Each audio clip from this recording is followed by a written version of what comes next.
Welcome back, gang. It's Deltia from Deltiasgaming.com, and you wanted a healer beginner's guide on gear progression, and I'm here to tell you about it. What we're going to do is talk about what you could run a beginner, intermediate, and advanced. Whether you're starting out to Elder Scrolls Online or you're looking to do veteran trials, this is a clear path to progression. So you future and current healers out there, you want to know what kind of gear to go after? This is your video. Let's get started.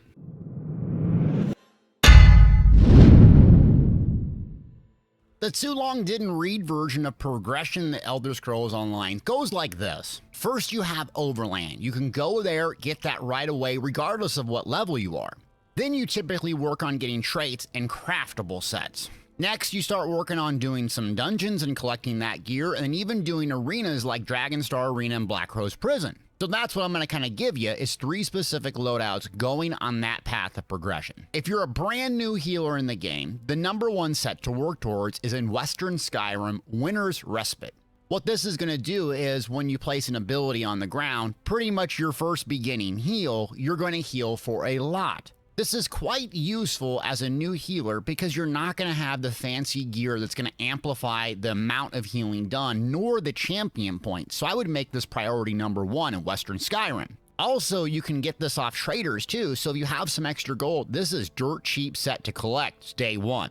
Now that's the first 5 piece. What I'd work towards collecting another 5 piece from the Overland from Somerset. This is the Wisdom of Vanus, and what it's going to do is after completing fully charged heavy attack, you gain major mending for 5 seconds. This is also going to increase with each rank of restoration passive Essence Drain.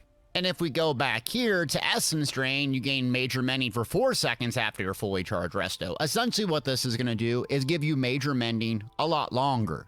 So it's fantastic pairing those 2 sets together because you'll be able to heal for a lot more without a lot of max magic or a lot of spell damage or a lot of champion points. And that's really what you need starting out. So that gives you 2 5 pieces, and now I'd work on the weapons. Priority #1 is the trainee. These are found in every little starter zone, Betnik, anything like Carnarthy's Roost, and you're going to get the weapon. This comes in the trainee trait, so you might want to retrade it, or if you're just starting out, training can be very, very good. The 2 piece is going to give you health and max magic, which is quite useful because you're not going to have a whole lot of health starting out, and you can't beat the benefit of this with just a weapon. So 2 5 pieces in a weapon. Another option, if you can't retrade it or you can't get a hold of it, it's kind of a pain, is Willpower. Really overlooked set, gives you 2-piece max magic. Not going to have the health, not going to have the overall stat, but this is so easy to get because you can get it from the Dungeon Finder. A lot of people just have a bazillion of these laying around. You can fight them off traders for 500 or 1,000 gold and get 2 5 pieces straight away and a staff and get ready to go. I would work on your front bar having restoration staff and your back bar having a lightning staff. We're not going to get too in the weeds with item effects, but if you come into here, combat status effects, shock, instant damage applies minor vulnerability for 4 seconds, increasing their damage taken. So in typical general situations, the lightning staff on the back bar is fantastic. As a new player, it's really easy to rip off a fully charged heavy attack. And also if something's off balance and you rip off a fully charged heavy attack, you're going to get double the resource sustain. So resto on front, lightning on and back in general is the way to go. So some options for crafters is Kagranak's Hope. What this is going to do is give you spell damage, essentially increasing how powerful your heals are, and also decreasing the time it takes to res an ally by 25%. And when you res, you store resources. It's a really simple, easy set that gives you a blend of everything you want, and I would pair this with one of the Overland sets if you're able to craft. Another craftable set that's quite useful starting out is Heartland's Conqueror. Increases the effectiveness of your weapon trait by 100%. So what you can do with this is put your front bar restoration staff as powered, increasing your healing done significantly. Then you can put the trait on your back bar either charged or infused, increasing how often shock procs, or increasing your crusher enchant, reducing the armor of the mobs. So step 1, get some Overland sets, get some crafting, and then the first dungeon set I would work towards is getting Worm's Remnant. comes from Vault of Madness, and what it's going to do is give magic recovery to you and 11 group members. So it's a starter recovery sustain set, and that's really what your healer is going to focus on, is two things primarily. Not necessarily how much healing you can do later at endgame, but really how many buffs you can provide, resource sustain and or amplifying damage for your team. So now you got one dungeon set, you have one craftable or an overland set, and weapons. That's step one.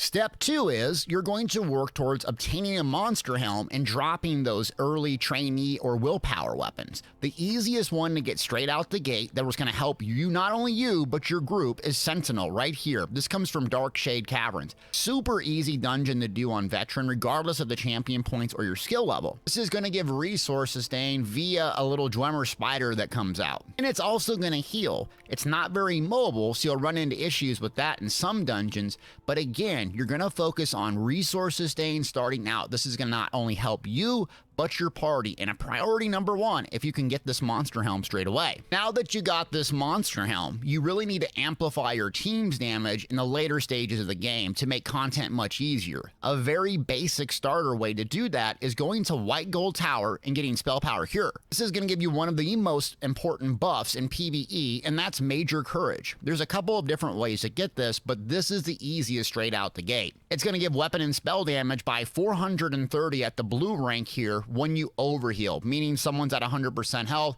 and you're constantly healing them. That's not a problem in general dungeons if you're keeping your illustrious healing down, your radiating regeneration, or whatever you have in your toolkit. You're going to keep a lot of uptime on this. Another thing about this is fantastic, whether it's dungeons or trials later on, it's mobile. So you don't have to stay stationary for this to be active, keeping a lot of uptime regardless of what stage you are in your progression as a healer. So now you have a resource sustaining helm. Now you have a damage amp with Spell Power Cure. Now you're going to go for another 5-piece, a little bit more challenge you get, but it's a fantastic one. That's Hollow Fang's Thirst. When you critically heal or critically damage a target, spawn a ball at their location, explodes, restoring magic and applying minor vitality.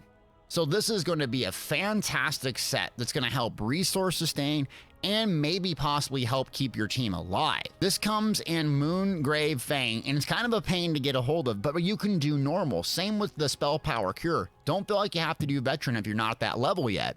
So what you're going to do is you're going to put this on a lightning staff. So when you're on that back bar, putting elemental blockade down, ripping off fully charged heavy attacks, this is likely to proc, and it can occur every 9 seconds. So it's pretty easy to go back there and keep really high uptime on this. So that will allow you to free up your restoration staff. When you have a bunch of different choices, but a staple that I've used and continue to use is the Master's Weapon from Dragonstar Arena and Craglorn.